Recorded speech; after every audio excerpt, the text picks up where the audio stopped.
either live by the gun or you die by the sword.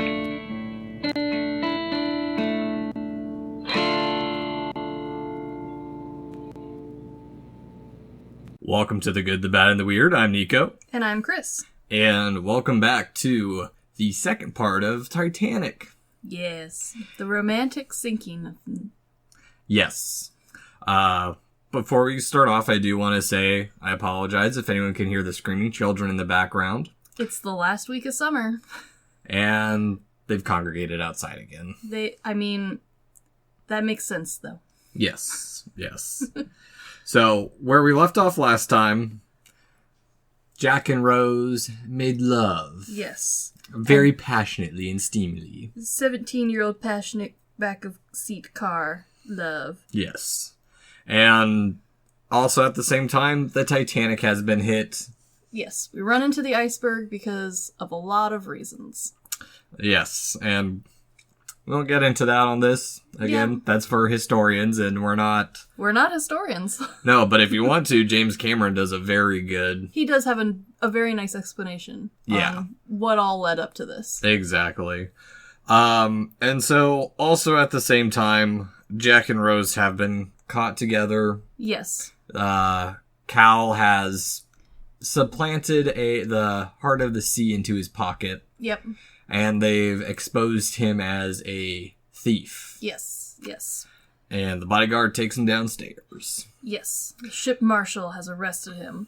Yes. And before we really get into everything, Chris, what are we drinking today? Today we have sparkling, so you know it's fancy, ice water. Yes. Cheers. Cheers.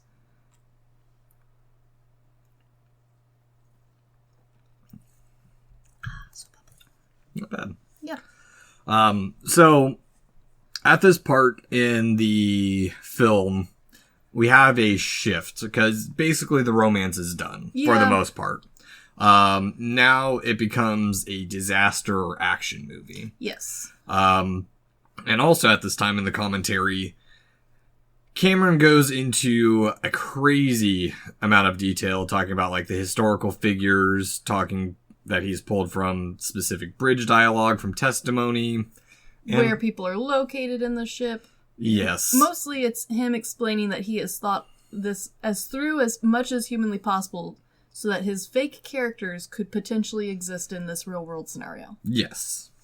And so a little bit into the iceberg itself. Mm-hmm. They estimated that it was only like 60 foot tall from eyewitness accounts. Okay. Which, is big, but there are bigger icebergs out there. Yes.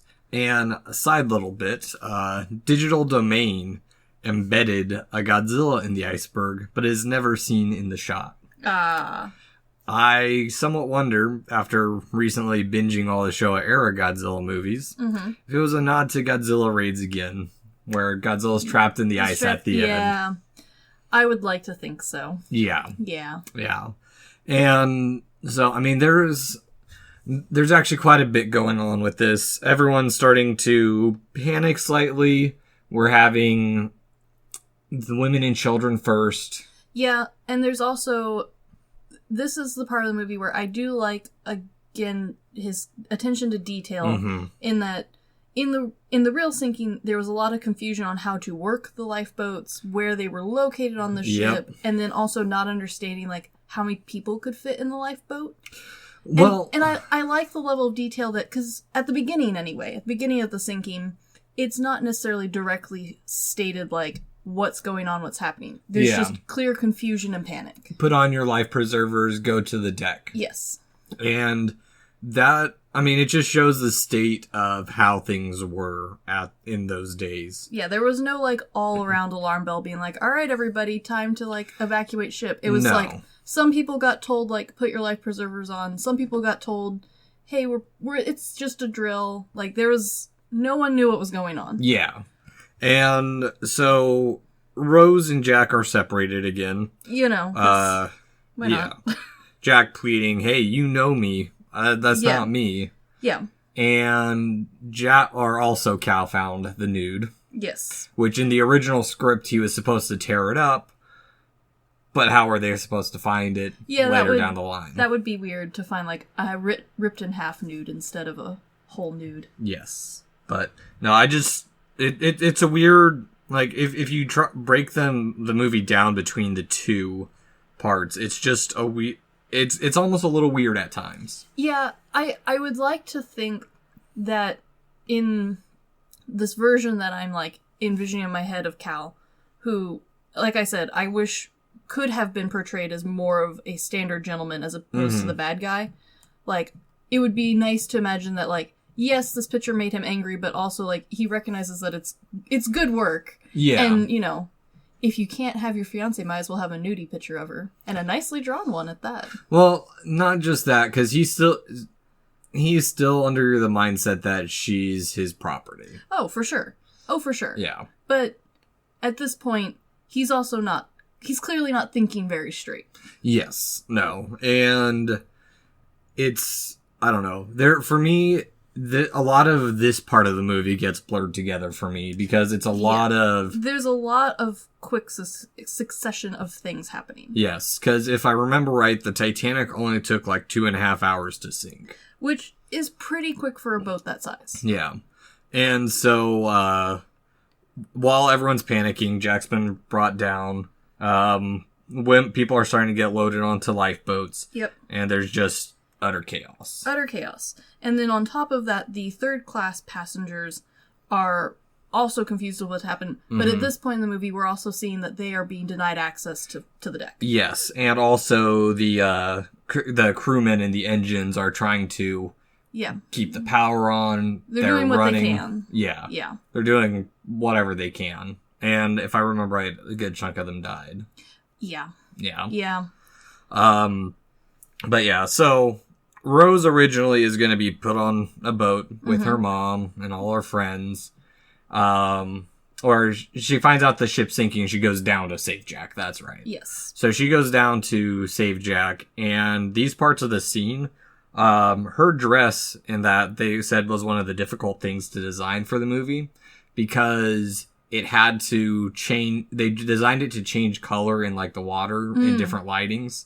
So it had a different dyeing method and it also had to look good. Yeah. Which that's not easy to get wet garment to look good without being weird. Oh yeah. And Kate did a very good job apparently of acting in the water. Yeah.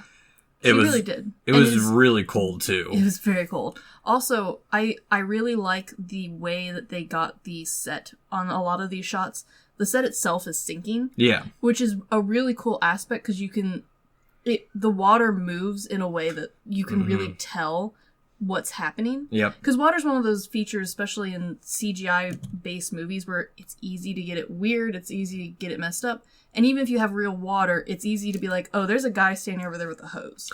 Yeah, and how they got away with that is the set was actually designed to submerge. Exactly. So it all flows and looks really natural without anyone having to sit there for a second and be like, what is the water doing? Yeah, exactly. It's not distracting at all. It just adds to the suspense.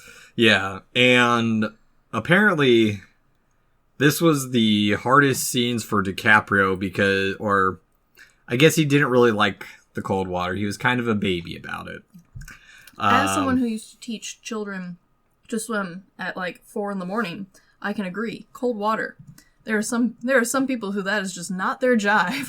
Yeah. It's hard to get over being in cold water. Oh, no, it is. And for DiCaprio, who's a very focused actor, he said that's why he didn't like it, because he couldn't focus. Oh, it would be terribly, terribly distracting to always be jumping in and out of cold water, having to reshoot these scenes, get dry, then know you're going to have to get back in it. Oh, that would be terrible. Oh, yeah. And one thing I do want to talk about, we skipped over it a little bit. Originally, Cal tries preventing Rose from coming back or going back to Jack. Yes. And she says something along the lines of, I would rather be his whore than your wife. Yes. And then proceeds to hack a loogie in his face. Attempt to spit in his face. But the reason that wasn't even the original way it was supposed to happen. She was supposed to take her butterfly hair comb and stab him in like the hand or something. But when they got to costuming and everything, her hair was down at that point. Yeah, that would defeat the purpose. And so they were able to incorporate the spitting earlier on. So something she learned from being with the lower class, yes, she's using to help escape her stuffy life. I like it a lot for this storytelling, but I like that James Cameron was gonna go with the hairpin stabbing because there was a time period in, I think, mostly European history where women did have a hard time with gentlemen approaching, especially on trains and stuff. Yeah. And so there was a movement for women to learn how to take their hat pins and stab people with them. Yeah. And so, like, I've always kind of wanted that to be a thing I can watch and giggle at, but the spitting makes more sense in this story. It adds to the thematics of it. And it's also been, I also think that, yes, it would have hurt. The spitting makes more sense. And then on top of that, we've seen the comb in its full set. So it's not a single hat pin, which hat pins were in hella fucking sharp. And they were just one long needle. Yeah. As opposed to a cute little comb with some teeth. Yeah, Erica uses them every now and then. Yeah. Yeah. Well, I actually have an odd question for you on this portion of it. Yes. So we've talked about how this is kind of in the early days of feminism. Yeah. And I, not having a vagina or breasts, have an odd question for you. I can attempt to answer it. So, is this type of action she's learned from a man to escape what she's been forced into? Is that considered liberating, or would that be? I think it doesn't matter. Okay. Mostly because, especially for Rose in her instance, it's not like Rose is ever shown to be attempting to get other women to also be free with her. She just wants this for herself. Okay. And it's also not really implied throughout the movie that she wants everything about her world to change. She just doesn't want to marry this guy. This guy. Yeah. Okay. So I think while I could see the argument for, like, this scene being, like, taken as, like, her learning a self-defense move, I think it's more of along the lines of, like, the person I love taught me something and I'm using it, sort of thing. Yeah, I was just curious because I don't have that same perspective as you might have. Yeah, and it's one of those things where I've seen other movies that have a similar, like, self-defense background, or, you know, a lot of Bollywood movies came to my head just now for that, where, you know, there's someone, they learn kung fu, they learn karate, they learn self-defense, or they learn to shoot a gun, or in one movie, a bazooka. And, like, that's their empowering moment. Okay. And sometimes that person is the romantic interest. And sometimes it's like, now I'm in spy school. And it really depends on, like, what that main character stands for. Okay. And, like, why they're learning it. Okay. Yeah. Yeah, it was just a weird thought I had when I was coming to it, especially with just thinking about chick flicks in general and kind of the derogatory nature of it. And we'll get into that a little bit later when we talk about the legacy of this movie. Oh, for sure. Because, like, I like how James Cameron actually took Rose, and she is a strong female lead, which, you know, that's good to have, especially in a romance movie. That's not something we usually get. Yeah. And at no point does he ever say, like, later on in her life, she didn't want some of that stuff. Like, she's got all those pictures of her traveling the world and, like, flying planes. Who's to say, like, what she also did? Like, he makes it very clear that she is, like, going full balls to the wall, doing whatever she wants, gonna change the world sort of mindset. Jack was more kind of her introduction or gateway that she could find it in herself to move on. Exactly. And so, like, you know, I like her design as a strong female lead because we're not forced to see her already be that empowered self. Yeah. Which is a lot of the ones that try to have that, like, strong female lead. That's where a lot of people feel like it's weird, is because they already come out from what Rose should have been and what Rose is currently in this movie doing, and other characters will come out and immediately be like, oh no, the whole world's gotta change, everyone doesn't need to feel this way, and you're like, there was no build up here. There's no climax to that. That's something that you get to. Yeah. Whereas Rose, you can see why it was personally impacting her, and then how she saw a change through it, and then, you know. And so there's no reason to say, like, if there had been a terrible sequel to this movie that James Cameron also wrote and directed. Because there are sequels, but not this exact one. Yeah. But, like, who could have said that, like, if Rose the character had continued on in a movie or a book, like, this would have been a good backstory for her to start that sort of adventure. It's a weird little condition, because you and I are well-versed in horror films, and the strong female presence, especially in, like, 70s and 80s slasher movies. Yeah, and a lot of those have a similar theme, where the main female lead will come in soft and feminine, and because of the horrible event, then gets... Or because she's a female and she's not acting like a man would, she survives. Yeah, and so, as weird as it is to say, I mean, the Titanic has the same giant death moment in it that a horror movie would. And so, yeah, it makes sense that your characters would also change to fit that. Yeah. Okay. Interesting. Yeah. We're learning every day. So at this part, I actually found it kind of interesting with Cameron's commentary. Yes. Because I didn't realize at this point, because DiCaprio has been left behind. Yeah. He was full on gonna drown. Handcuffs at that point had 2 different keys. Yes. Yes, they did. They also had a flat part to them, which we don't have anymore because people's wrists are not flat on one side. And so I think for guys, it's usually harder to get out of those, but there was a lot of people who, like me, can completely collapse their thumb joint over. And so you can just kind of, like, take them off. Yeah. But obviously that would have made for terrible cinema if Jack could just de-handcuff himself. Oh, yeah. So, of course, he needs keys to get out. I like the attempt made to try and find the key for this scene. Because because the is is actually coming into the room, you can feel the tension both actors are having, because they both know that water is freezing cold. And so even though they're trying to act like, oh, we're gonna be drowned, the Titanic is sinking, you can also, like, see the, I don't want to touch that water. Yeah, exactly. From both of them. Which I think it helped. And Jack, too, on top of that, living in colder climates as a kid. Yeah. He's well aware of what's going to happen. Yeah, he's not dumb. Yet. Yet.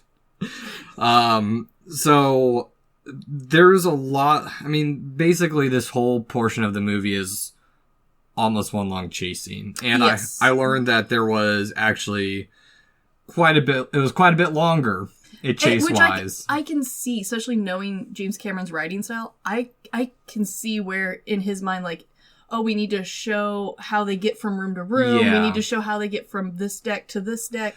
Well, but the general audience does not care. Yeah, and I mean, the parts that were cut happened more specifically after Jack was rescued, which, kudos for him being brave of, like, one swing chop. Yeah, Brian, honey, if you're ever handcuffed to something and I have to cut the chain with an axe, be prepared to also potentially be one-handed. I have no aim. I was very lucky. Incredibly lucky that A, she hit the chain and it broke in one go. Yes. But also, like, I don't think anyone would have been here for a disaster movie plus a one-handed Jack movie who's terribly bleeding out for the whole rest of the end of the movie. Yeah. I don't think that would have flown as well. He wouldn't have made it that long. Nope. But also at this time we have more depiction of how third class were treated. Yes.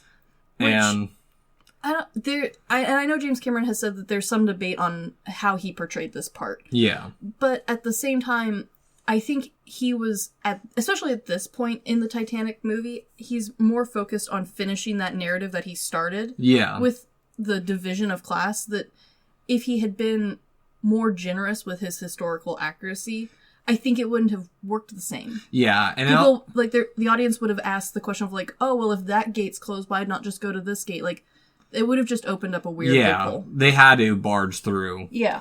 And there's actually reports of men being held back. They did start allowing women and children up, but... Yeah, and, like, we don't know to what extent gates were closed or locked. Mm-hmm. Like, there's also the possibility that, like, one of the stairways was closed and a different one was open. There's a lot of confusion. We just don't know. But, again, like, if he had been lenient and shown it that way...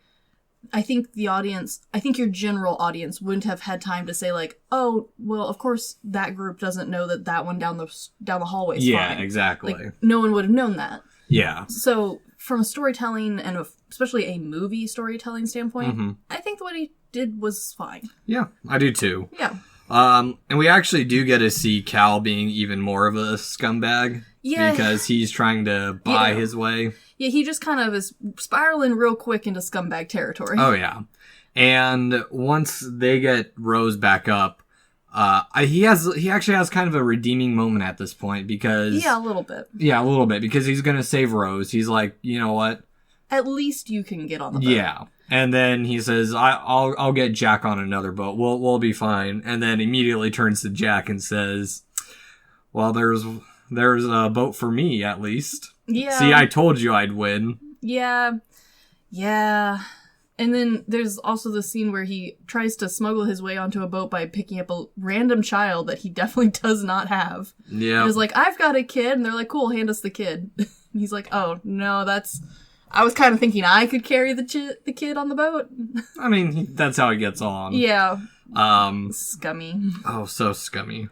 But also at this time, Rose isn't going to leave the boat, which I don't like this moment either, because she leaves and that could have been a spot for someone else. Yeah. So in a way, she might have doomed a person.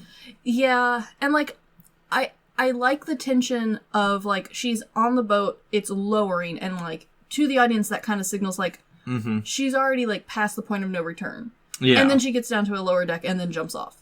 Which I visually like that, but I kind of wish, like, there had been in the background a moment of, like, someone's like, tally-ho, just jumps off the boat and aims for that boat. Yeah. Kind of thing, but again, we're dealing with a fictional character here who... You can't get all the cogs to fit, and if this is the one cog that didn't fit in this whole movie, it's pretty good. Yeah. That's pretty good. Yeah, it's just a little nitpicky thing. Yeah, but at the same time, earlier we were seeing that, like, I think it was the captain, or... No, it wasn't the captain, because he's gone catatonic, pretty much, just kind of standing around looking at this darkness and sadding, and having the song Hello Darkness My Old Friend playing in the background in his head. So one of the other sailors makes the comment like, hey, you can put more people in those boats. Yeah. So one person for being removed from a full boat versus boats being launched less than half full.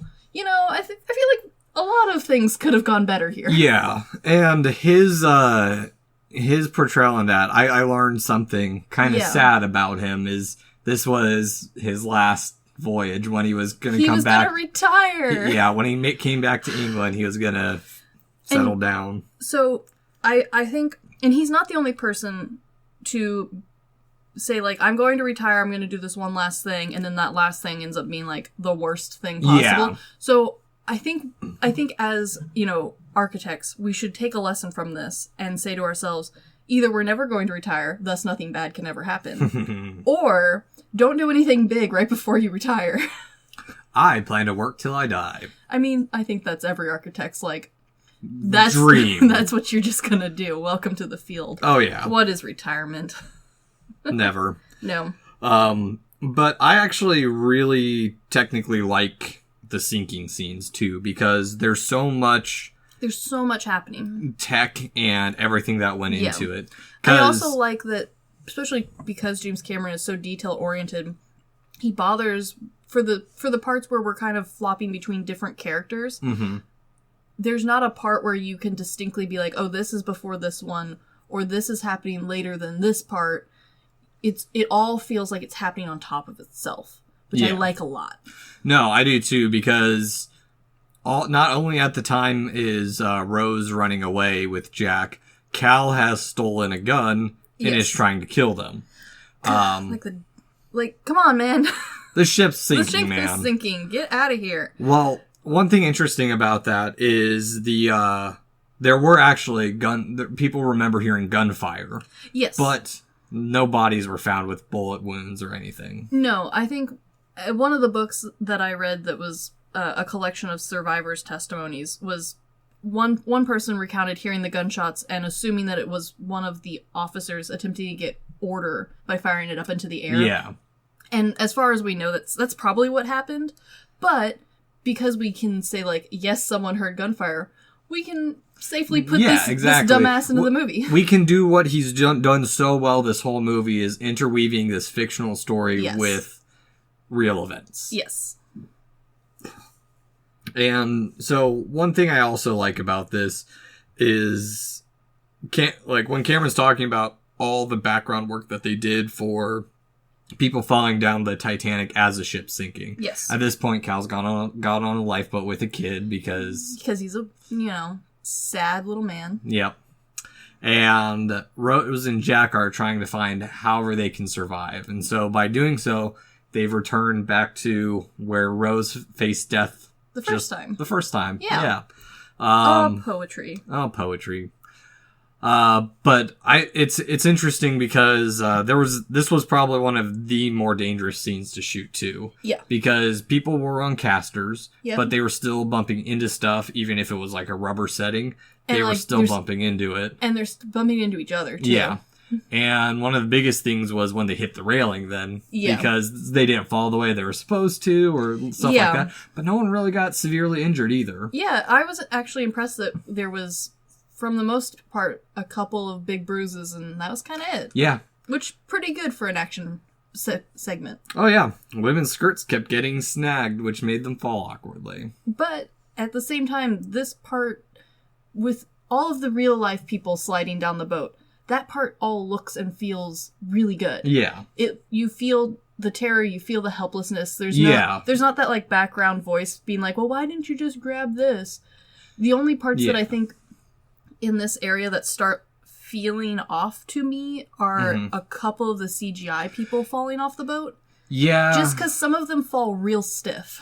Yeah, and again, 1997 CGI. Yeah, like, if we had to redo it, I'm sure, like, a minor adjustment, and I wouldn't notice at all. Yeah, and fun fact, how they used to track where the CGI people would be in the scene, they would drop toilet paper. Why not? Yep. And also the stack falling. Yes. Kills Fabrizio. The one and only other character. Yeah. You remember him, right? From the beginning of the movie? You care so much about him. So much. But, I mean, it's a nice little touch, and it does definitely add to the end of the movie completely. Well, and I kind of appreciate that we bother to be told that he's dead. And for the most part, every character who we meet by name, we find out what happens to them. We either see them on a surviving boat, or we see them in the water at some point. / there's some other stuff, too, because William McAllister Murdoch, his portrayal in the movie is somewhat controversial. Yeah. No one remembers exactly what happened to him, and Cameron shows him committing suicide. Yes. Which he still had family alive when this movie came out, and they were deeply offended by it. Yeah. And the reason we can't determine what exactly happened to him is that they never found his body. Also, he took a bribe to let Cal on the ship or on the lifeboat. But yeah, we have no clue of what happened there, and Cameron stands behind that he had the right to take artistic license there. Yeah, and I get it, and like I also get the family's point of view of like this was someone they knew. Yeah, it was a loved one. They don't want his legacy to be remembered as the guy who committed suicide on the Titanic. Yeah. However, once again, Cameron bothers with the details of picking someone who we know didn't survive. Mm-hmm. So, because we know pretty much the fate of everyone Rose has interacted with, we know the potential of who she could have gone into New York and, like, accidentally bumped into, or potentially had to spend her whole life avoiding, like her mom. Yeah. Yeah. And, what another interesting part of this whole scene is that, well, maybe interesting for me. Mm-hmm. Like, when I first saw this movie, I cried. Yes, this is a very emotional scene. I cried when Jack and Rose were going down. That's where I cried. But now, I don't care as much. I think the scenes that get me more are the old couple laying in bed together. Always get me. And the mom reading the Irish fairy tale. That's the main scene that I still tear up a little bit because it's hard. It's hard to watch children die in movies. It is, and is hard knowing that the elderly couple who chose to stay on the ship together. The fact that you know that these are based off of real people who we have confirmed accounts that that's what they chose to do. So they went back to their suite and closed the door. So it makes it hard. Yeah. Because there is that level of realism. And I do think that while this is a disaster flick, James Cameron did a really nice job of towing that line between polite memoir and documentary and action-adventure romance. Yeah. And, I mean, that's really... I think that's the biggest credit to this movie, is that he was able to do that so well. Because most of the other Titanic movies, even though A Night to Remember is still great, it's still... It's dry. It's lacking that human touch that James Cameron, who clearly was so passionate about this wreck, like, he clearly went on the same journey that the normal daytime people in the movie are going on. Yeah. And probably one of my favorite bits in this is the man going down next to Jack and Rose. Yes, I love him. He is based on the head baker of the Titanic, who survived. He made it. He is one of my heroes. He's not my hero because Molly is my hero, but this man... He apparently was... Well, he was a raging alcoholic. Yes. We're pretty sure that we can confirm that he drank his way through the entire cruise so far. Yeah. Like, not just like, I had a drink with dinner. Like, this man was chugging alcohol the entire cruise. Oh, yeah. And he claimed that his head never touched water. There are accounts where his hair didn't even get wet. Yes. Yeah. But he also might have been too drunk to even remember what happened. But the part that gets me is he was so drunk for so long that... He technically should not have survived. No, he should not have survived whatsoever. He somehow managed to preserve his blood like a Jell-O shot in the freezer. Yeah. And he got pulled back out way later than anybody else out of the cold water. And other than being cold and being very drunk and sad, was fine. Yeah, because they pulled him out like the next morning. Yeah, like this man should have been dead. Yeah, exactly. And no, he preserved himself. Hey. Man was marinated. Makes the meat more tender. Very tender man. But yeah, he's one of the characters who really shines through the movie. And while we don't necessarily get a lot about him in this movie, mostly because his story is a shining comedic light in a very tragic moment. Yeah. Which would have been weird and distracting, I think, in the movie. But it is a fun little tidbit that man made it. Yeah. That guy's fine. No, everybody else not, but that man. Yeah, again, there's so many stories of people from the Titanic that we can go into that. It's one of the few disasters like this that we have, where we have enough survivors from different parts of the disaster to have a pretty good picture of what happened to individuals. Which is kind of rare, especially for this time period. Because I think the youngest survivor of the Titanic just died in like 2009 or something. I think she was 6 months when the Titanic sunk. Yeah, so she made was it to like really 101, 104, something crazy like that. Yeah. Good on her. And so this part's great too, because Jack is concerned about, hey, this is what's going to happen when you hit the cold water. You need to do this. You need to do this. Like, keep breathing. Be ready. Because that's one of the biggest things is people somewhat asphyxiate when they're... Yeah, it's hard to get your diaphragm to readjust and keep going. Yeah. And then on top of that, they're trying to navigate all these other people who are trying not to drown, which, as we talked about in the last episode... Drowning people are the craziest and most dangerous thing in the water. And drowning at sea is painful because it's so salty, it pulls the blood from your lungs and you drown in your blood. Yes. However, because it takes longer. Yeah. However, because it's so cold, most of these people didn't drown. they froze to death. Which is supposedly a much nicer way to go. You go to sleep and then you die. Yeah, well, sometimes.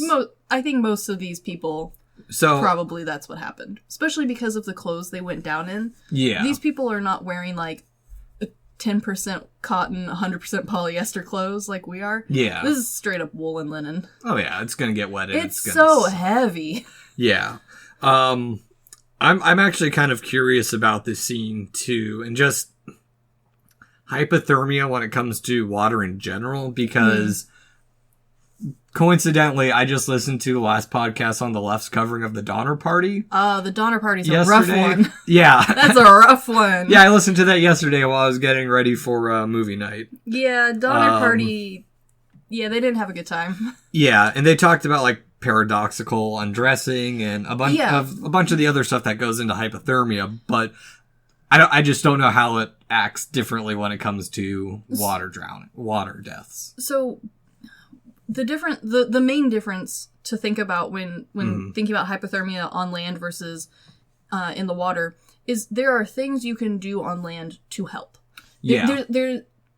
Sometimes there's not a lot you can do, but there's always something that you can try to do to help. You can try to keep moving. Remember to keep your layers on. Yeah, water, you're kind of just there. Water, and then on top of that, just like with cooking method, it's faster to boil something than to roast something. Yeah. It works in reverse, too. It is much faster to freeze something in water than to set it out on the cold wind and hope it freezes. Okay. So the faster that this is happening, and then on top of that, you burn so much more calories and you get so much more tired swimming than you do walking, even if you are cold. And even if you have a life preserver if you have a life preserver, like, that's one of the main dangers. That's why even a small, city pool is dangerous, is because you can get out to the middle, not realize how tired you are, and then you just can't get back.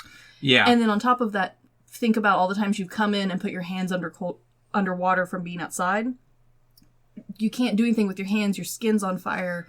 Yeah. There's a whole bunch of levels where it's like accelerating land thermia on top of being cold and wet and drying.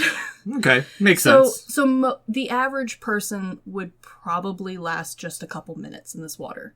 Whereas if they're on land, you could potentially get away with a couple days. Yeah, which is actually key to what happens next, because Jack tells her, hey, we got to get out of the water. Yeah. Otherwise, we are going to die. Yeah, you're more likely to survive in wet clothes, in the cold, in the air, than you stay in the water. Yeah. Yeah. And so they get Rose up onto a piece of wood salvage, which... And this is the part of the movie that I think most, especially our age people, this is the part that most people have the problem with. Thanks to Mythbusters. Thanks to Mythbusters, and also a ton of people who have mapped this out on their own carpeted floors in their living room to prove that if Rose had just moved over, god damn it. Yeah, they both could have made it. Yeah. But I like listening to James Cameron's commentary on the scene, because to him, the story is so clear in his mind that I don't think this was something that had occurred to him. Yeah. Because he's explaining, like, oh, this exact moment is when she has to let go and move on with her life and take charge of her life and all this sort of stuff. And it's all very symbolic and poetic and beautiful. Yeah. He just forgot about the part where she could have moved over. Yeah. Which is fair. Like, this is a lot of detail and, like, strings to connect. Yeah, and I mean, it could also just go back to the fact that, one, they referenced an actual piece of salvage found. Yeah. But also... the way you write it compared to, like, when you actually get there filming, it looks, yeah. The piece of salvage you thought might have been smaller. Yeah, and on top of that, there is an artistic sense of, like, that scene from above of her floating on the wood with him in the water. That is a beautifully artistic shot. And if the wood had been smaller or anything like that, it would have looked different. Yeah. So, like, I completely understand why he did this and, like, where he was trying to go and all of that. But if you wanted to be a realist, yes, she could have totally just moved over. Exactly. So also at this part, fun fact, the breath that you're seeing in the film is digitally added. Which is good, because if you can see your breath, you should not be in the water. Which, actor or not. The reason they couldn't get it down to like where you could actually see their breath on film is because the temperature of the water would have started to steam while they were shooting. So yeah, no. And I think this was the first time they digitally added breath into a scene, and it's well done. It's well done. Honestly, I don't think anybody noticed that it was fake. No, because at this point we're worried about what's happening to Jack. Oh, Jack. And I know James Cameron has also mentioned that he probably went a little overboard with the icy hair and frozen clothes and stuff, but honestly, like, you have to visually show that something's cold. Yeah. Because cold water looks exactly like normal water, unless there's an iceberg in it. Yeah. So, like, I'm not upset that there's a bunch of people with frost in their hair. No. It looks fine. I'm not either. It gets the point across probably better than if it had been realistic. Yeah. And this part of the movie is also some of the most depressing, not just for Jack and Rose's story. It's very sad moments. But Lynch and Marshall mentioned that there were a couple boats that did go back and try and save people. Yeah. But when they would try and row out to the voices that they heard, they would just stop calling out before they got to them. And just like the hopelessness of, you're trying. And then on top of that, it is pretty accurate with them trying to gently row around bodies. Mm-hmm. And also wreckage and bits. You can't bust through this because you don't want to run someone over. That would feel terrible. Yeah. And then on top of that, you don't want to hit something. Yeah. They don't know where stuff is under the water. It's dark. They've got to be careful because if they lose another boat, that's a whole nother boat they've lost. Oh, yeah. So, yeah, this is terribly sad. But yeah. I appreciate that he went and bothered to show this part because he could have easily just shown her getting rescued and then the boats being farther away and no one trying, or just the boats leaving to go try. He didn't have to go through the detail of like, there are bodies in the water. Yeah, cutting back between everything. But because he bothered to show this, it really solidifies tragedy in the audience's mind, which I think is part of what makes this one of the more delicately made tragedy movies. Yes. And also at this part, we have lifeboat searching. Yep. Rose is like, "Oh, we're gonna make it. We're gonna make it." Do it. Jack, this is also the only part in the movie that she actually says, "I love you," to Jack, which for a romance movie is. There are two romance movie styles. There's the early on, I love you, and then tragedy, and we gotta prove that we love each other. And then there's the, I said it too late. And this is in the I said it too late category, but that's okay. Yeah. There's nothing wrong with that. It's part of pulling at heartstrings and solidifying that, like, I'll never let go. Immediately, let's go. Yeah. We know mentally she's not, but it's a funny line to make fun of. It is. And I appreciate, because James Cameron, especially when he's talked about that scene too, and that was one of the lines that I think he quickly heard about the criticism on, because he almost immediately addressed it and was trying to explain the poetry behind it. And I kind of wish that he had like a straight shooting or straight talking person to sit there going over those with him and be like, no, they get the poetry. They're just, we're all just being asses. Yeah, exactly. And also at this part, this is the quietest moment in the movie. Yes. There's no sound. There's no back score of music. Which works. Yeah. Normally silence in movie, especially the tragedies ones, sometimes it reads weird. You know what I mean? Yeah. Like, a lot of the horror tragedies come to my mind where, like, oh, we've cut the music because it's suspenseful, or, oh, this character is having a moment. Yeah. But you're not connected to any of the characters usually. You recognize most of the faces in the water. There's not like, oh, we found a new stunt guy or a new different person to have the close-up of. No, you recognize this person from the dancing scene or the party or in the hallway or we've earlier seen on the these boat. Faces scattered throughout. Yeah, so just like an actual cruise, you get used to seeing the same people and you kind of feel like, oh, I know you. Even though you don't, it still has the same effect. You still feel like you have a connection to that person that you don't even know who they are.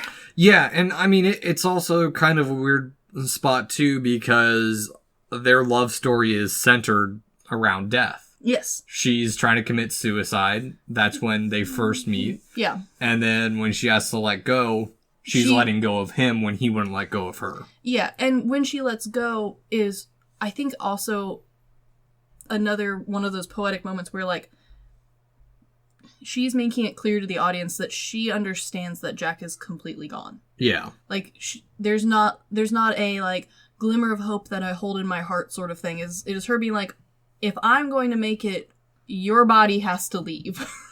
Yeah, Which exactly. Which sucks, but I think it sets her up, again, like we talked earlier, to be her own woman later on. Yeah. Because she now has something in her heart to be like, well, Jack would have wanted me to do this. Yeah. His life is the last thing he can give to her. Yeah. To give her a tool or a motive. A tool. The tool to motivate herself. Exactly. So, as cheesy and corny and as much shit as people give it, I really like this poetic scene. Mm-hmm. I think it's touching. I think it still hits home to a lot of people. Yep.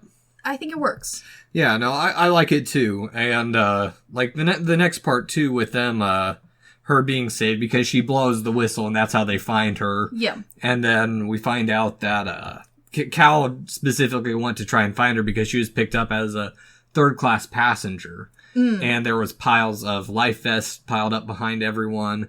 And he's trying his last bit to get to her. Yeah.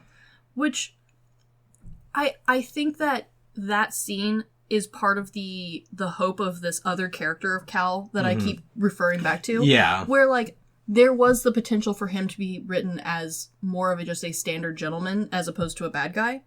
And this kind of fits into that, like, fake narrative I've written for myself about him. But, like, that's part of the fun with Titanic, too. It's your Titanic fanfic. Yeah. But that's kind of the fun of Titanic, is there's so many side characters, and because it's based off of history and historical events, it leaves you open to interpret people's background and characteristics and potential other versions of themselves that would have also worked just fine. And that's, I think, part of the reason people rewatch the Titanic. Yeah. And so we also, I just, there's some things that I like and dislike about how the movie actually ends. I like the quick little epilogue of her finding the heart of the sea in her coat. Yeah. The one that Jack stole. Yes. And was planted on him. But I like how they bring the epilogue of, we know Rose's family's dead.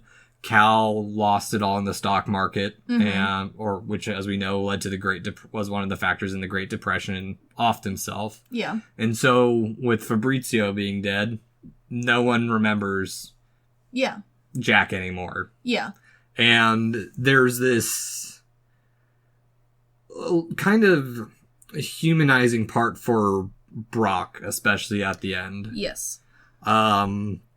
Where he's learned that through interacting with a survivor, he's not as heartless treasure. He's not a heartless treasure hunter anymore. He's learned that, okay, there's humanity tied to it. Yeah, and I think this is the part where the audience is supposed to come to the same, like, aha moment that Brock is, where this wreck, this artifact at the bottom of the sea, held real people, holds real people. They're still down there.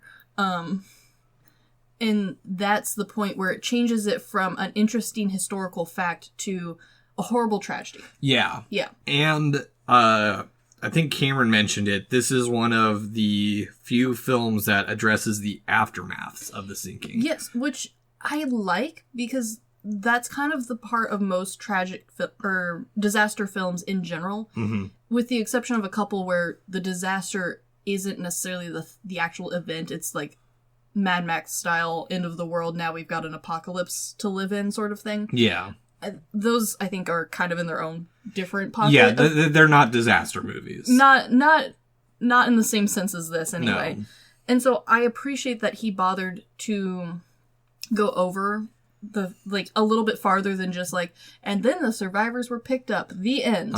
Because that kind of also helps, I think, the audience recognize that because there's a difference between recognizing that there are real people involved in this disaster and then recognizing that those real people continued on with life. Yeah. And that they all continued on doing things, potentially.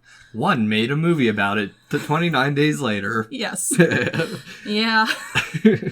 So, but because he bothered to do that and he didn't just have it only focus on Rose. Yeah. I think it helps. I think that's part of the legacy of Titanic, is that it became real for so many people, and those characters who survived became very real. No, and I agree with that. It's a good way to get people to relate to it. Yeah.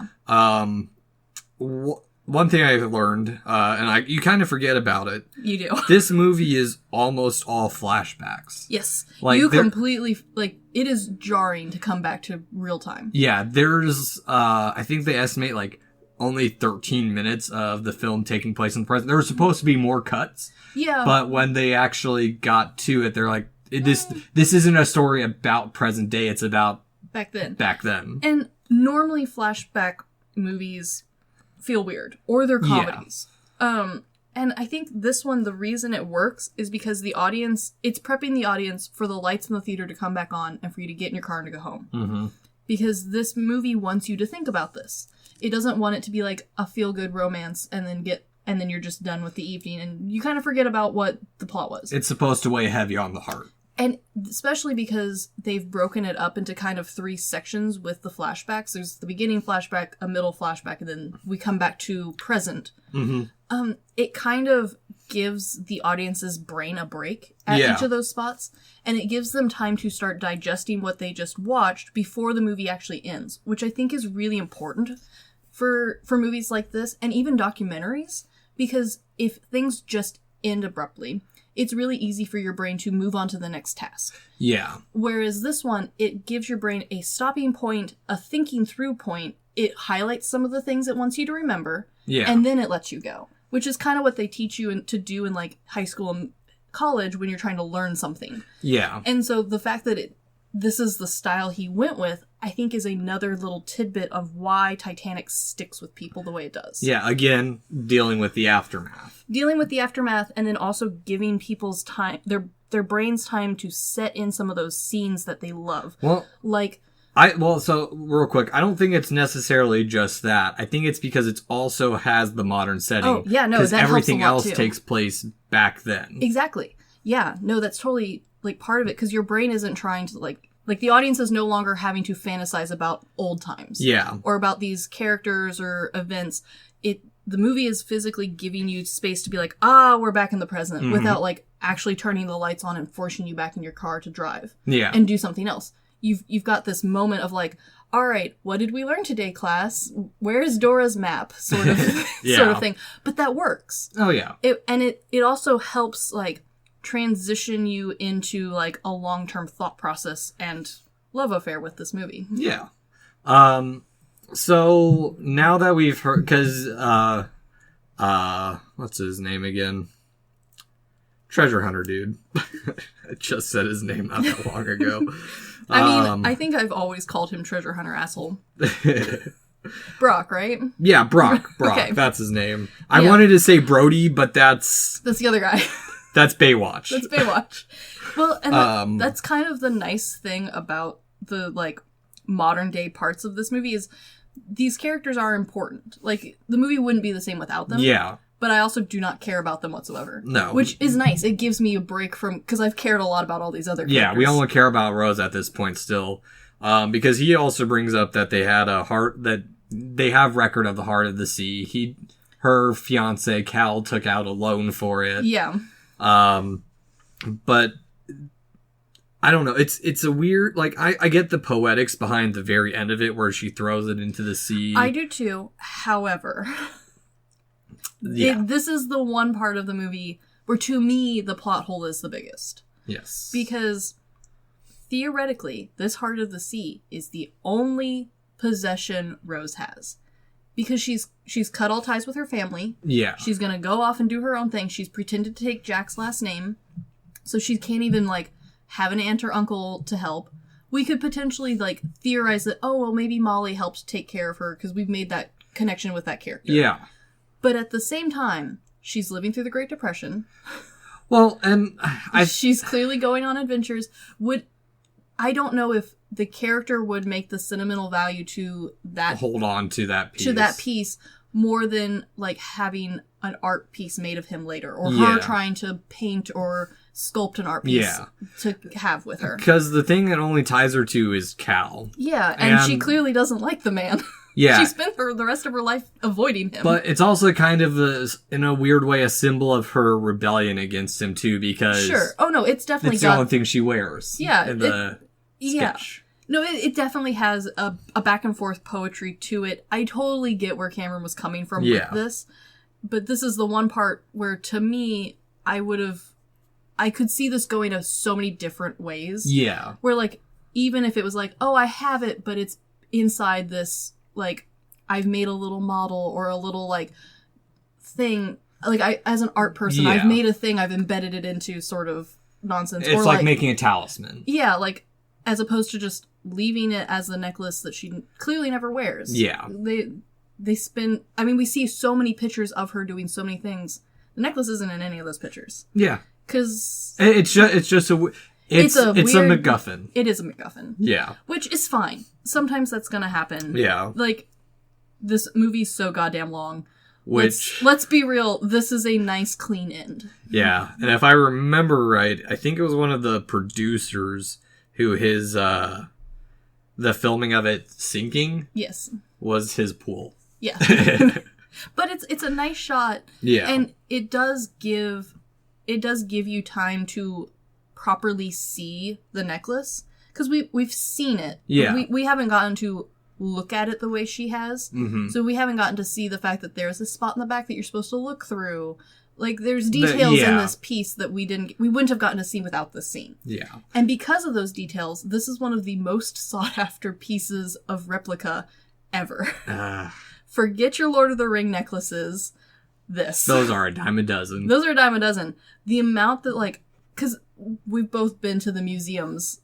This is always in the gift shop. This necklace. And there's different levels. There's the plastic one, and then there's real expensive versions, too. People connected with this necklace. Yeah, exactly. And so, like, this is a weird plot hole for me. Not for everyone, though. This clearly resonated with a lot of people. Yeah. So, I kind of want to talk about the very, very end of the movie, too. Yes, the tippy end. What are your thoughts on Rose at the end? Do you think she's dead or asleep? Okay, so... By the way, Cameron does not specify one way or the other. He's been very careful to say, like, I have an ending in my mind, in my heart, but I ain't telling nobody. Yeah, which I like. It's not everyone's ending. No. Which, it kind of reminds me of the golden briefcase in Pulp Fiction, where Tarantino recently came out and said, it's whatever you want it to be. It's whatever your heart desires. But the stupid, like, it's whatever you want it to be makes it more powerful. Mm-hmm. Like, if he was clearly like, and then she went home to New York, that would be boring. Yeah. So I don't care which it is. However, the poetic interpretation of James Cameron and his love affair with death tragedy, she dead. She totally dead. This is the poetic ending of the lifetime. Yeah. But, like, it also doesn't matter. Yeah, see, which is part of I like that. See, I like... I do like the ending of it. I like how we're going over the portraits because we're reinforced. She's replaced her paintings with experience and memory now. But I just think her being dead at the end is a bit too clean. It is. It totally is. Because right before that, we're shown a kind of epilogue to her life. Like, we do know what happens after her. She goes flying. She went to Egypt. She rode camels. She did all kinds of stuff. Yeah, she had a very full, fulfilling, adventurous life. Yeah. Which, honestly, that's, I think, the part that is more important about Rose to take away at the end of the movie. And I like that it's open-ended, like, it's whatever you want it to be. Yeah. Which I think helps a lot, especially to end such a tragic movie. But at the same time, this woman is supposed to be like 101, 104 years old. Honestly, I'm surprised she made it through the whole telling of the story. Yeah. If she had died halfway through telling them what happened to Jack, that would have been accurate. Yeah. Well, I personally just like the idea of her returning to the sea being in her mind. Yes. Because otherwise, if she had died before any of this was found, would she have gone back to the Titanic then at that point, or would she? Yeah, I mean, it's open to it's open to interpretation. I personally think she's still alive, and it's just her. We're floating into her dreams and her wishes. Sure, which is also like perfectly fine, acceptable. And then there's other people who are like, no, this happened exactly as you see it, and she's just having a nap. She's 100. She's taking a nap, damn it. She's returned to the grand staircase where Jack is waiting for her still. Yeah, and there's also, like, one of my friends back in high school when we watched this for the first time together, she didn't even read that as, like, Rose continuing an experience. She just saw that as the story continuing. Yeah. Like, it wasn't meant to be, like, a literal thing. It was metaphorical, the show will go on. The story and memories will continue. Yes. Sort of bullshit. So, one could say her heart. Yes, go on. That is exactly how my friend interpreted it. One little bit before we get to and at the end of the full end of the movie, the scene where they're clapping around them. That is a brave, ballsy scene. They originally shot it with no one clapping, which would also be weird. That'd be so fucking weird. That's exactly what they said. When they said that, it made me think of that creepypasta of the guy in the woods, who falls asleep with portraits around him, and then he wakes up. They were windows. They were windows. Yeah, no, that is very accurate. Yeah. But honestly, I think it makes me think of The Shining. You are always here. You're always here. Yeah. But at the same time, I think this part of the movie, everyone involved knew that if you made it to this part of the movie, you were here for some cheese because you've bothered to sit this long in the movie. Because honestly, if you've already seen the movie, this is the part of the movie where most people are like, all right, gotta get up, gotta go to the bathroom, gotta get more drinks. Like, this is the part where people have already started stirring. You're not really paying as much attention unless you love this movie. And then the clapping feels right. Which people did love this movie. Yes, and honestly, like, that's kind of, like, it's playing into, like, you gotta know your audience. And this is on par for a Titanic audience. Oh, God. It made me think of, I can see people clapping at the end of the movie as well. Yeah. But it made me think of Harry Potter. I went and saw the last movie with my family. Oh, the 7 part 2? Yeah, 7 part 2. Where I think it was when Voldemort died, my mom started like cheering and stuff, and we're just like, Mom. No, one of the Star Wars movies that I went to, like, we were going like the opening night, and I don't even think something happened. I think a character showed up on screen and half the theater lost its goddamn mind. Yeah. Like, if your fan base is that into your movie, go for it. Have some clapping scenes. They're going to clap with you because they clearly love this movie. Oh, yeah. And honestly, I think James Cameron knew what he was making. Yeah. Like, you don't make a movie this long, this detailed, with this budget without some, like, I know people are going to love this. Yeah, he has specifically said he doesn't make films for critics. He makes them for an audience. Which is part of the reason why most of his films people like a lot. Oh, yeah. Yeah. One little bit about probably the most iconic part of this movie is Celine Dion's My Heart Will Go On. The music video. The composer secretly wrote and collaborated with Dion behind Cameron's back because he knew Cameron does not like theme songs. Which I get. However, this song broke records. Well, when he showed it to Cameron, Cameron's like, I like it. It fits. It fits. Yeah. It fits so well that it's still breaking records. Like, this song blew people's minds. Then it had a music video, which also blew people's minds. And then on top of that, this song itself is so good that there are people who have not even seen this movie before, and they know this song and they love this song. Yeah. Like, it works. Like, there is a momentum that this song helped carry. This is also, in re-reviewing some of this stuff, The first time I think I have ever seen what Celine Dion looked like. Fair. Yeah. Yeah, if you're really not into Christmas music, I can understand. Oh, yeah. Girl's got the Christmas corner market, like, just locked down. That is her time of year. Yeah. But, I get it. Like, I think that this is something that we're not seeing as much anymore. But there was a time period where, honestly, I have no idea what some of my favorite artists looked like. I listen to their music, I love their music, but they had cover art on their CDs that wasn't them. Yeah, they didn't have band They didn't have band shirts. I mean, this movie came out in a time period where Googling things, you could do that, but you didn't sit around and just like, oh, I wonder what this person looks like. Click, click, click, click, It click. sounded like a computer was dying when you Yeah, if you wanted to up. look something up, you had to, like, start the jet engines. Yes. So, you Googled things because you were researching something. Yeah. Like, you had to set out time to do that, as opposed to just whipping out your phone and be like, I wonder what Cameron Diaz looks like. Yeah. I wonder what she looks like now versus when Then. this thing came out. Like, which I do all the time. That's one of my favorite things is like, oh, what did the actor look like when this was filmed versus what did they look like today? Because some actors change so much, you're like, oh, you're that person? Oh, well, why didn't you say so? You're in this other thing. Yeah. You're older in this other thing, and I didn't recognize you. That happens. And so I think Cameron Diaz, at least for this one, she was Celine Dion. Yes, Celine Dion. Cameron Diaz, I think, falls in the same category, unfortunately. But, yeah, this song was a weird mix between, because it had such a popular music video, people loved the music video. Yeah. And so I think this was one of, I won't say this started the, like, obsession with seeing and being seen as musicians. But I think this kind of peaked out that era of, like, music videos impacting you so much. Yeah.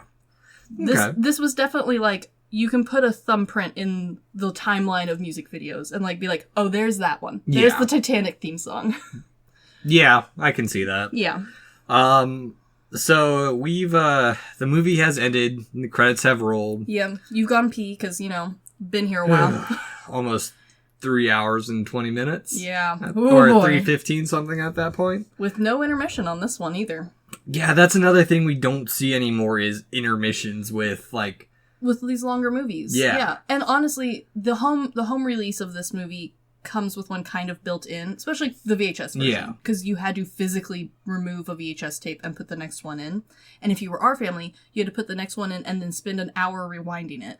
Yeah. Because you didn't rewind it last time. Exactly. So, like, the home release version, I think, arguably was the preferred way to watch this because it came with a break built in. Yeah. And also, because this movie is the emotional roller coaster of a lifetime, I think a lot of people felt more comfortable watching it at home. Like, Yeah. a lot of people went to see this in theaters. Do not get me wrong. Oh, yeah. And we're about to go into that. We're going to talk about the legacy and impact of Titanic. Because holy shit, did this make waves? Yeah. Put it on.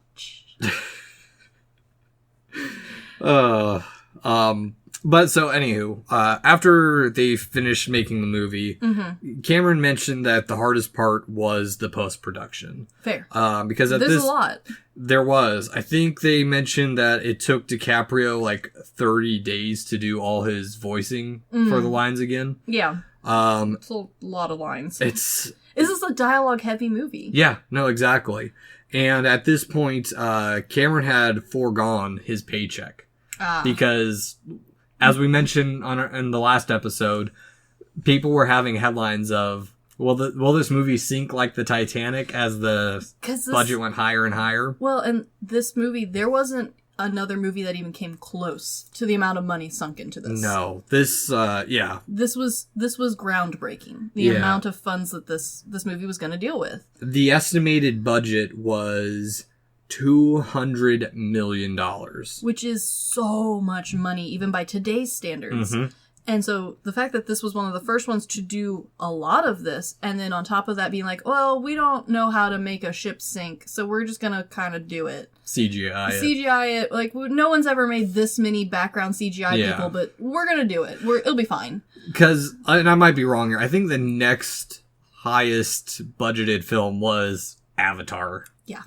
I believe so. Cameron just keeps outdoing himself. He did. For a long time, he was the one pushing these limits. Yes. He has since been replaced by, like we said, the Pirates of the Caribbean, Avengers, which makes sense because it wasn't even the first one that broke that. It was, we've moved on, we've built up momentum, we know people like this. He was going into this hoping that people liked the Titanic. Yeah. There was no I already know that people liked the first one. There is no first one. This is it. Yeah, you get one go. I was just going to say fuck Disney, but I also just realized that Disney owns Titanic. Disney owns Titanic. Yay. Yeah. But Cameron also mentions that when they originally had their first sneak showing of it, just to gauge an audience reaction, how mainstream could they send the film out? Yeah. The opening was met with a deafening silence. Which, not what you want. No, it wasn't, because I think if I remember right, he had said that the audience was expecting to see, the newest version, a updated edition of, Macbeth or Hamlet. Oh, so, not the same thing whatsoever. No, exactly. It was a sneak. So that way they could get people to see it. However, I will say, it is a little sneaky that they went with a Shakespeare potential watching, because this movie is so goddamn poetic. Yeah. And it's also long. Yeah. Well, so, if you're willing to sit down for a poetic play, yeah, this movie might fit in with your style.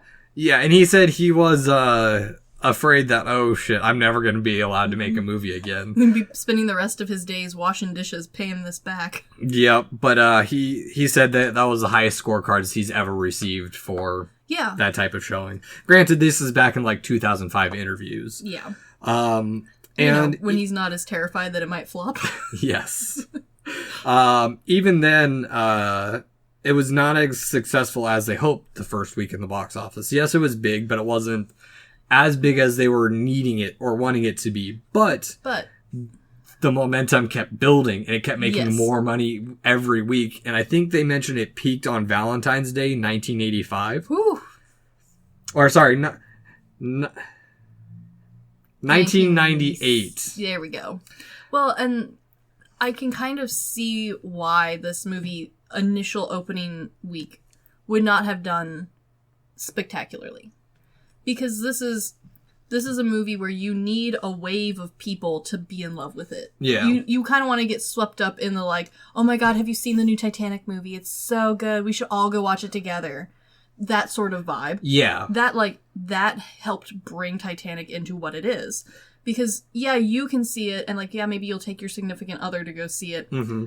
But you really want a group of people to be oh, do you think she's dead? Oh my gosh, what about this scene here? Oh my gosh, did you see that scene? Oh, it's so beautiful. I wish I could wear hats like that. You need a group to gossip about when this movie comes out. Yeah.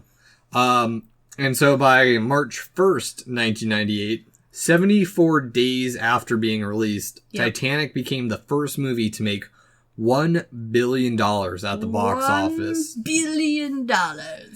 And it would also hold the record for 12 years at 1.8 plus billion dollars. For North America. I think worldwide. Worldwide, I think it managed to hit the 2 billion mark. You might be right on that. And again, as we've mentioned previously, in 2010, it was overthrown by Avatar. Another James Cameron. Yes. Another risky James Cameron movie, actually. It was one of the first huge 3D motion pictures. Because most of it was CGI. It was almost all CGI. And I think before that we had Beowulf, but that wasn't as successful. No, it wasn't. I think it's moved into classical movie genre, but Avatar, he was once again rewriting how to do a movie. Yeah. He's a game changer. He tries real hard. And just to give a little bit of perspective, this movie was so successful and popular worldwide that it even received the official approval from the seal of official approval from the Chinese government. Which is not super easy to get if you are not a Chinese creator. Yeah. Or trying specifically to get that. Yeah. Yeah. Like, there's definitely movies that, like, start out and they're like, we know we want to have a Chinese audience. Let's make sure we hit all the check boxes and everything. This movie didn't do that. This movie was like, I want to have a disaster flick with Romeo and Juliet. Yeah. And everyone on the entire planet went, yes. Yep. And at the Academy Awards that year, it won 11 Golden Globes. Or not Golden Globes. Whatever the hell they call it. The Oscars. 11 Oscars. In 1 year. Which ties it for the most ever. Yeah, the only one it didn't win, or the only 3 it didn't win, was Best Actress, Best Supporting Actress, and Best Makeup. Which, those are hard categories. And the fact it won 11 kind of outshines anything. Yeah, and I think it didn't win Best Actor, too. Because otherwise it would have been DiCaprio. DiCaprio. Yeah, but 11 is still a lot of awards. Again, tied for the most ever.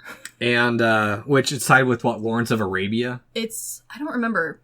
It's something that, like, is also good, but not as, like, entire world-shatteringly good as Titanic. Yeah. You know what I mean? Like, it hasn't had as big of an impact. For the average viewer. Yeah. Yeah. The average moviegoer would not, like, be like, oh, yes, I watch it every year. Whereas Titanic, people are still rewatching this movie. Yeah, exactly. And, I think it's interesting because how successful this movie was, there was a bit of backlash to it as well. Oh, sure, of course. After its first success, and also James Cameron, when he accepted his Oscar for Best Director. Again, I'm on top of the world. I think he suffers very badly from being incredibly poetic all the time. Yeah. And there are people out there who just don't, like, they don't read that poetry in the same way he does or how he intends it. And on top of that, I don't think a lot of people realize how much work and research and effort he put into the movie to have this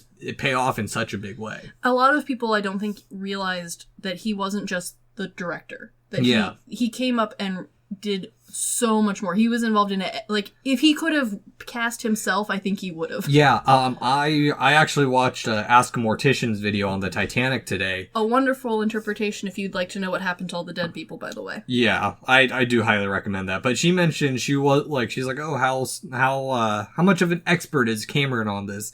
Very. He's done the most dives to the Titanic. He's done so much for salvaging and maintaining it. We lovingly call him a nerd about wrecks and the Titanic and diving, but that's not really accurate. The man's become a self-proclaimed expert. Yeah. And there's a lot of weight behind that self-proclaim. Yeah. It's like Dan Carlin, who he doesn't consider himself a historian, but he does so much research and knowledge that he is a historian. Yeah. There's definitely a level of, like, standard knowledge and research that directors and writers definitely go through to make movies. That's never out of the question.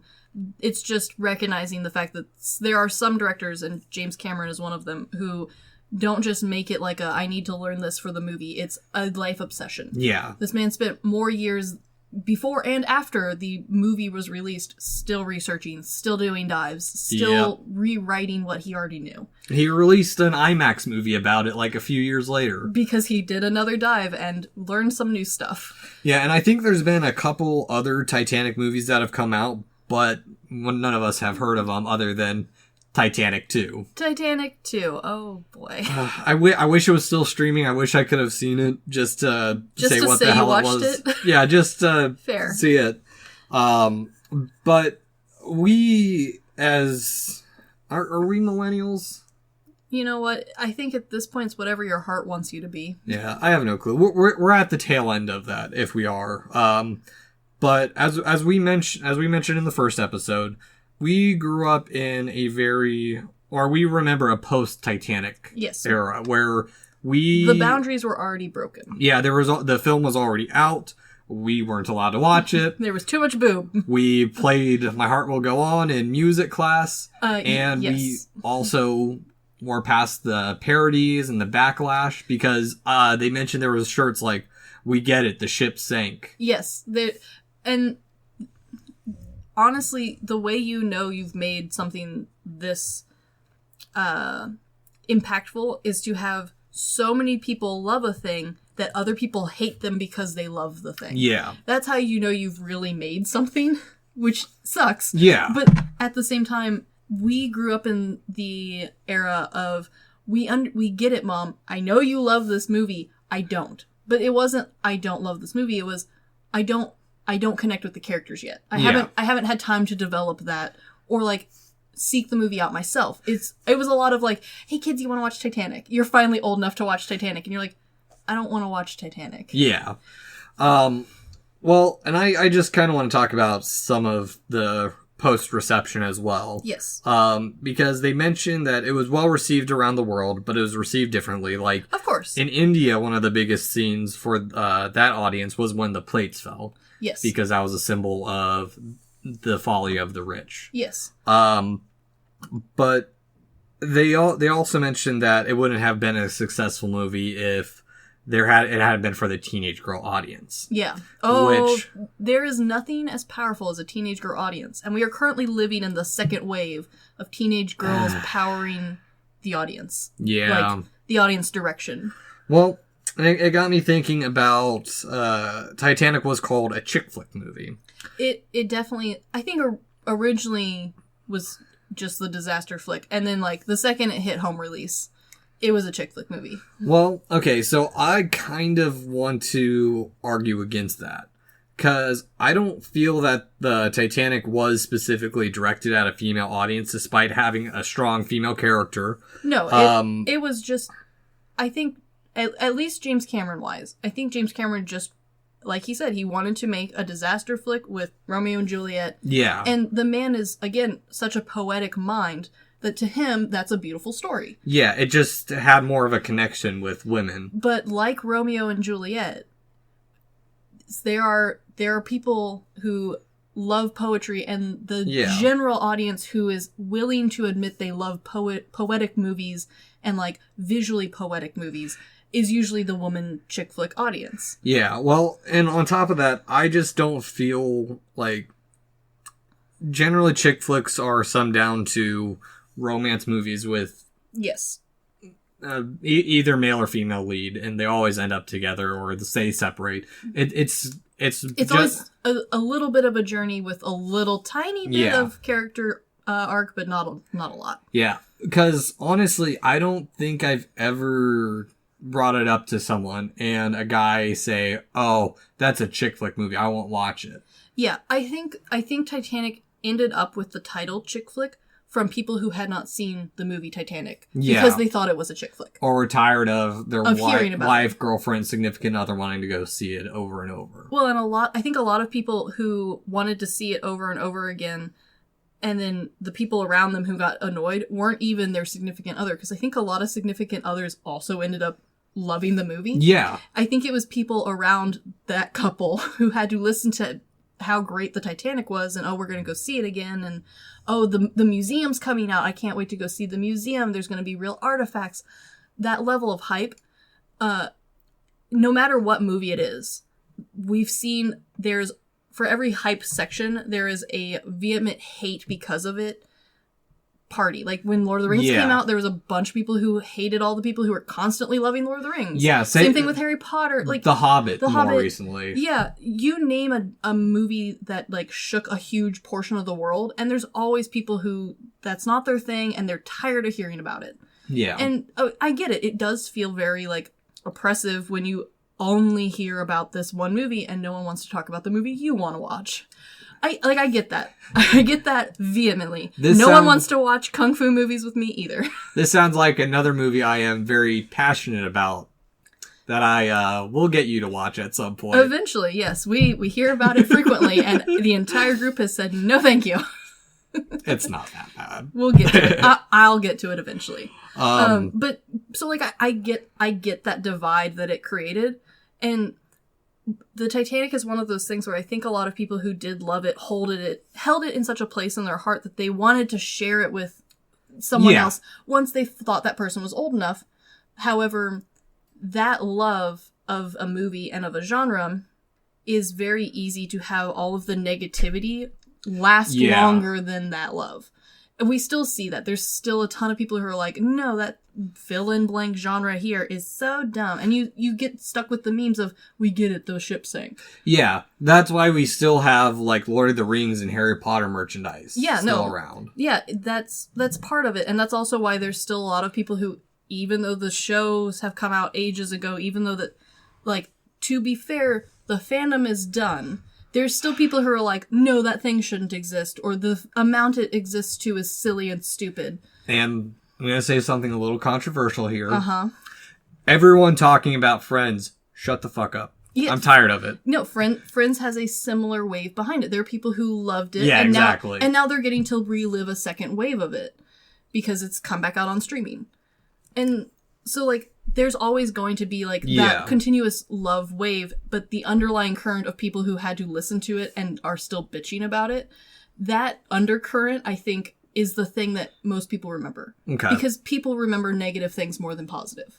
Yeah. Which is, I think... Again, back to a survival instinct of us latching onto the negative stuff in life. And so I think you and I were the our generation of movie-watching aged people, we were right at that line where the love of Titanic had not quite hit the second wave yet. Yeah. But the dumb bit of people who, like, saw the idiocracy in Titanic and the Titanic fandom. Yeah. That was still riding hard.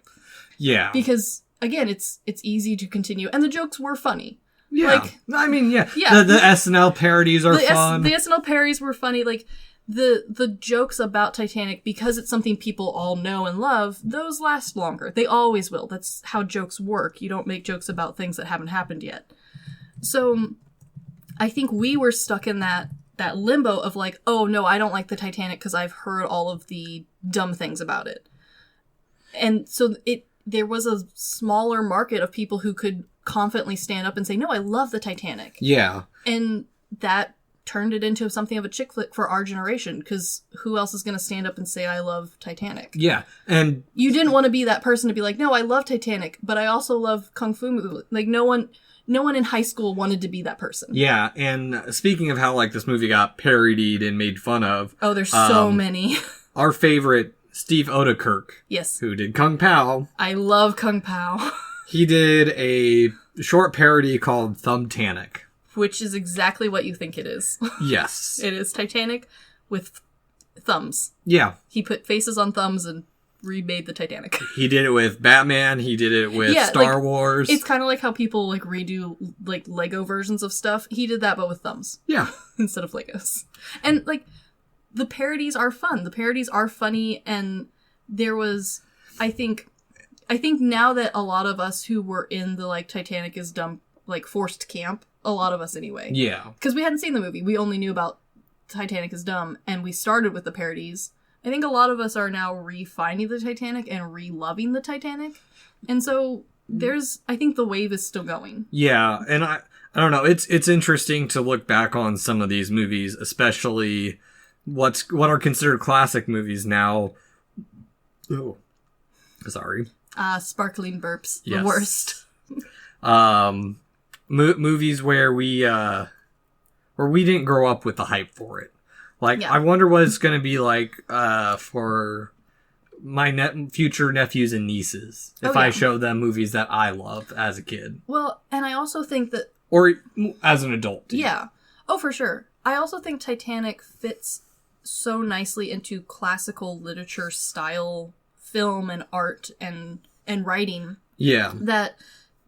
I'm not saying that, like, no high school student could possibly, like, love Titanic fully, but I do think that there is a maturity about Titanic that an adult audience would resonate with better than a high school age student. Exactly. Like, I have no doubt that they'll get the movie, that they'll feel for the movie, but I think they feel like you said, as a high school kid you cry because Rose let Jack go. Yeah. As an adult you cry because it's a horrible event. Because you see all of the other characters having to let their loved ones go. Yeah, and I think something Kate Winslet said down the line was that part of the reason the movie holds up is because of its simplicity. Yes. It truly is. It's Romeo and Juliet. Yeah. And it's all the little background stuff that I think makes it more interesting as we sure. As we overanalyze and review the movie. Yeah, and so just like a ton of classical things, Yeah. literature, movies, art, I think that Titanic is one of those things that adults see and a couple of high school kids who are more adept to processing that sort of information. Yeah. They fall in love with it because it is a simplistic story, but it's got all of this layers to it, like an onion. That they fall in love with it, and then of course, classical, you need to learn about it, you need to know about it, and so it doesn't resonate the same way, because I think this is something that you really should revisit as an adult. Exactly, and I think part of it, and I've harked on it maybe a little bit too much, but it's specifically Cameron's handling of the subject matter, as well as interweaving a fictional story with a real story. Yes, because this is not the only Titanic. Nope. There's a gross amount of other Titanic movies, to be quite frank.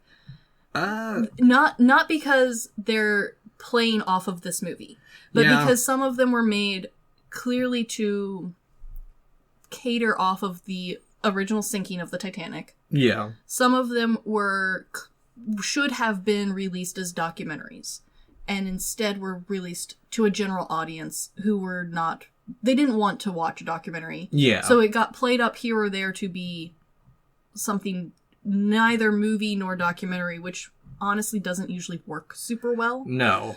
And so, or they were parodies of Titanic, or short reinterpretations of Titanic, or my favorite, just taking the concept of Titanic and the name Titanic and slapping it on something completely else. What was it? There's a game I played, a puzzle game, 9 Doors, 9 Hours, 9 Lives, something like that. Yeah. That franchise where it takes place on a sister ship, but it's somewhat related and stuff. There was a bunch of video games that all had the setting of the Titanic, because, again, it's a romantical setting. Like, the ship was elegant and grand. Yeah. You had that division of classes, so thus you had a lot of storytelling opportunities, but the reason none of them managed to hold the same weight was, like we've said countless times already, is they weren't attempting to tell the story that James Cameron was. Yeah.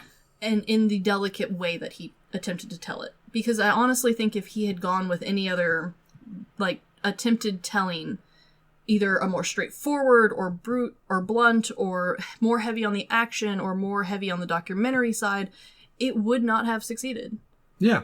So, just one little last bit of some trivia I found about the movie. Mm-hmm. When Cameron's... They found some stuff afterwards that the flares were colored, could have been colored. Sure. But Cameron wasn't going to go back and fix it. No. I was talking with my brother when we were playing games the other day, and he brought up something that I hadn't found out. Mm-hmm. Neil deGrasse Tyson yes. Reached out to James Cameron and told him that the star formations were wrong.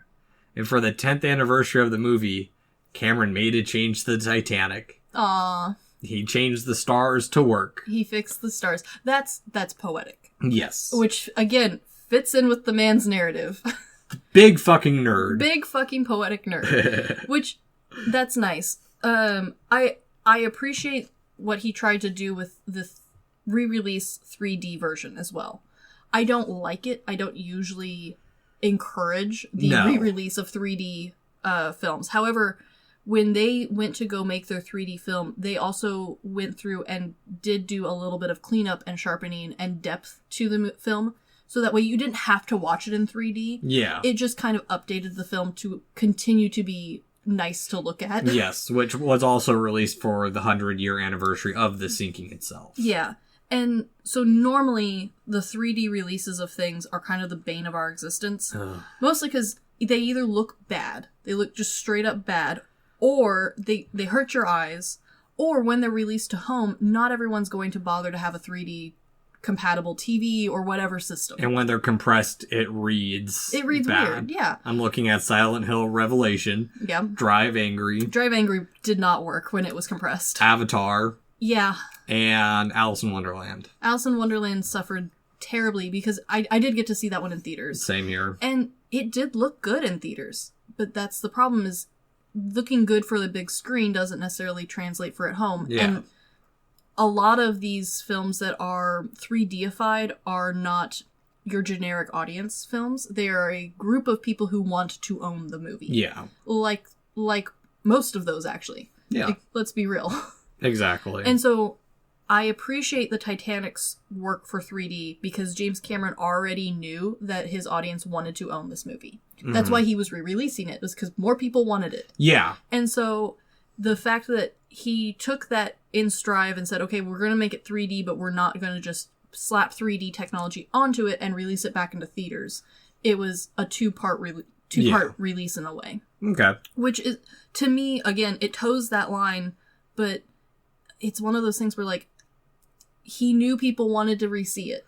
Yeah. And they wanted to see it on the big screen, which I get. There are movies that I love from my childhood that I'm re-seeing now as an adult. Oh, yeah. Man, I would love to see it on the big screen. Oh, no, I definitely want to re-see a bunch of horror classics on the big screen. Same, but at the same time, if it got re-released to DVD, I'd probably still pick it up. Okay. If it wasn't 3D bullshit. Yeah. Which is kind of the line he towed here. True. So there are definitely parts where I'm like, Yeah. But the amount of people who went to go re-see this movie was a lot.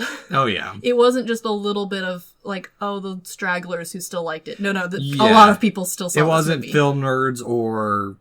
You know, diehard Titanic fans. No, like, general audience saw the re-release. Yeah. So that's where the line is, I think, is Yeah. how many people truly want to rewatch this movie. That's kind of where you need to figure out if 3D is right for you. Yes. So, now that we've covered everything we can think of without going into crazy amount of detail, because there is so much more to go into. There's always more with the Titanic. At the end of the day, Chris, what do you rate this movie? This movie's kind of a hard one because I don't like romance movies. Yeah. And I generally am not a huge disaster movie fan either. I'd watch a disaster movie before a romance movie usually. Yeah. With the exception of a very small handful of romance movies, which I will forever watch. You can just put them on. But this film somehow is a different level. You know what I mean? Yeah. Like this film, like I said, has moved from being a movie to classical work for me. Yeah. Like, and in the same way that Romeo and Juliet is a classical work, Grapes of Wrath is a classical work, where, like, I don't particularly like Grapes of Wrath. However, I am glad and better for having read it. Yeah, you're able to at least acknowledge its genius or why it's holds to such a pinnacle. Exactly. And so I think this movie is, as an adult, you need to see this movie at least once. Not necessarily because you're going to love a romance movie or because this movie is going to, like, become your new favorite movie. Because I get it. This movie is not for everyone. Yeah. It is a romance movie. However, you will come off of watching Titanic with more good than bad. Yeah. I personally... It's one of those movies, as you mentioned previously, I think it depends on when you see it in your life. For sure. I would highly recommend this movie, regardless of having watched it over 4 times. I'm so sorry. It's all good. We chose this movie. I knew what I was getting into. We knew. Don't watch it like I did. No. However, if you cannot stand a romance movie, James Cameron's commentary does make the film much more watchable if you're not here for a ton of dialogue. Oh yeah. And so I guess I would say if you're just tuning in and have never seen the Titanic, watch it if you can. Watch it in your teenage years. Yeah, because there is a romantic side to every teenager. But before you're 20. Yeah. When you're still, like, even 18, 19's fine. And then rewatch it, give it like 5 or so years and give it a rewatch. Give yourself time to marinate and get back down into your sourpuss self. Mm-hmm. And then rewatch it. And then I would say probably... honestly, probably give the movie a rewatch every 5 years or so. Yeah. This is a good one to put in the, like, special times movie collection. And again, like you said, if you've only seen this movie back when you were in high school, yes, you need to rewatch it. I know you saw it already once, and even if it was your thing and you liked the romanticness of the movie as a high school kid, you will find a different type of romance as an adult to appreciate it with.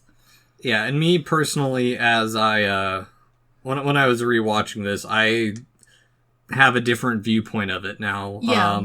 There's a level of solemnness to the movie that, especially now that we're adults and we live in a world that this is kind of our constant news cycle, is hearing this level of tragedy more and more. I think as an adult, that resonates with you differently than as a high school kid. Oh, yeah. And just all these movies, all these kind of movies just make me think of Godzilla by Blue Oyster Cult. History shows again and again how nature points out the folly of man. This is true. Hint for next week. Yes. Yeah, so. But yeah, this is a good one. Long but good. Yes. I'm glad we did it. Me too. I hadn't watched this in a while, and I hadn't rewatched the documentaries and gotten back in love with the sinking and the shipwreck too. Yeah. And yeah, it is a fun side hobby. Oh yeah. Anywho, this has been The Good, the Bad, and the Weird. Thanks for listening. Peace. Jack.